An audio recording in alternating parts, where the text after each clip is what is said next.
시청자 여러분 안녕하세요. 코로나로 인해 점차 많은 사업체들이 회사보다는 재택근무를 선호하고 있습니다. 그러다 보니 집에서 사업을 하시는 분들도 점차 늘어나고 있는데요. 사실 미국의 경우는 집에서 사업을 시작하는 경우가 종종 있습니다. 아니 어쩌면 굉장히 많습니다. 당장 사업의 승패 여부를 모르기 때문에 렌트 계약 혹은 렌트 비용이라는 고정 계약이나 비용의 부담을 줄이고 실제 거주하는 집의 일부를 업무용으로 사용함으로써 비용상의 이득을 보기 위해서입니다.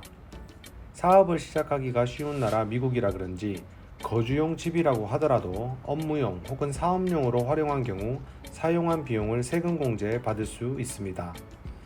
이 홈오피스 공제액은 주택 소유자는 물론이고 임차인에게도 적용이 되며 아파트와 이동식 주택 등 모든 주택 종류에 적용할 수 있습니다. 그럼 세부적인 내용 알아보도록 하겠습니다. 우선 자기가 거주하는 집을 사업 비용으로 공제하여 세금 혜택을 받기 위해서는 두 가지 기본 요건을 충족해야 합니다. 첫 번째, Regular Exclusive Use, 즉 반드시 집의 일부를 오로지 업무 수행 용도로만 정기적으로 사용해야 합니다. 예를 들어 온라인 사업체 운영을 위해 여분의 침실을 사용할 경우 그 여분의 침실에 대해서 홈오피스 공제를 받을 수 있습니다. 그러나 그 부분을 지속적이고 정기적으로 사업 용도로 사용하는 것이 아니라 공사적으로 혼용을 한다면 요건에 충족되지 않습니다. 두 번째, Principal Place of your business, 즉 집을 주된 사업 장소로 사용한다는 점을 반드시 입증해야 합니다. 집 밖의 장소에서 사업을 수행하지만 사업 수행을 위해 집을 실질적이고 정기적으로 사용을 한다면 홈오피스 공제를 받을 자격이 될 수도 있습니다.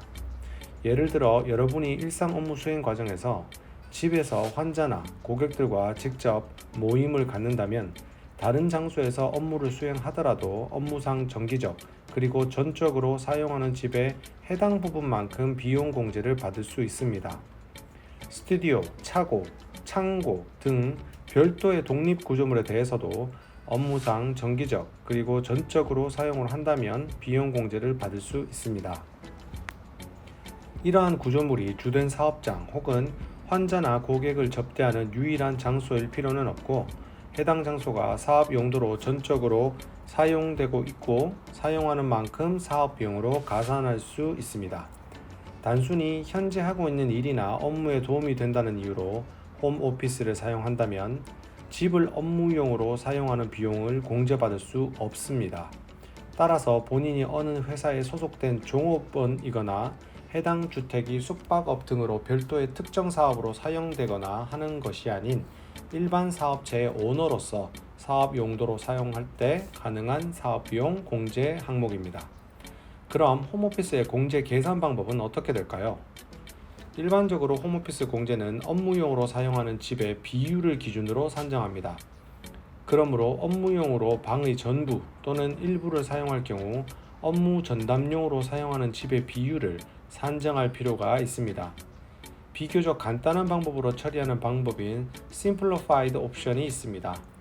이 방법은 실제 사업용의 사업 비용을 별도로 비율로 산정하는 복잡한 증빙이나 방법 대신에 전체 본인의 집 중에 사업용으로 사용하는 면적만큼을 비용으로 계산을 하여 공제하는 방법입니다. 최대 스퀘어핏당 5불을 공제받을 수가 있고 최대 300 스퀘어핏까지 공제가 되어 최대 액수 1,500불까지 사업 비용으로 공제받으실 수 있는 간단한 방법입니다.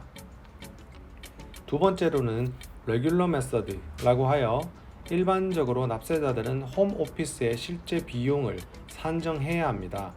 이 비용에는 담보대출이자, 보험, 공공요금, 수리비, 주택의 감가상각비가 포함될 수 있습니다. 일반적 방법을 사용할 때에는 일반적으로 홈오피스 공제 같은 경우 업무용으로 사용하는 집의 비율을 기준으로 산정합니다. 그러므로 업무용으로 방의 전부 또는 일부를 사용할 경우 업무 전담용으로 사용하는 집의 비율을 산정할 필요가 있습니다. 예를 들어 전기세가 200불이 나왔는데 내가 전체 집의 10%를 사업 공간으로 사용하고 있다면 20불이 공제가 되는 것입니다. 복잡하지만 꽤 적지 않은 공간을 사업 용도로 사용하시는 분들에게 적절한 방법일 것입니다. 세금 정산은 본인에게 유리한 방식을 적용하여 혜택을 많이 보는 것이 중요한 절세의 방법이니 간단한 처리 방법인 심플리파이드 옵션과 레귤러 메서드 중 유리한 것을 적용하시면 되겠습니다.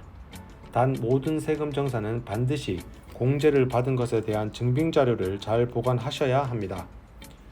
또한 홈오피스 공제를 받을 때는 국세청 신고 양식 8829와 함께 소득세 신고 시 같이 정산하시게 되겠습니다.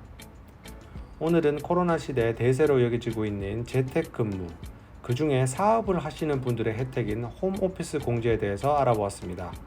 오늘 정보가 유익하셨다면 구독과 좋아요 꼭 부탁드립니다. 감사합니다.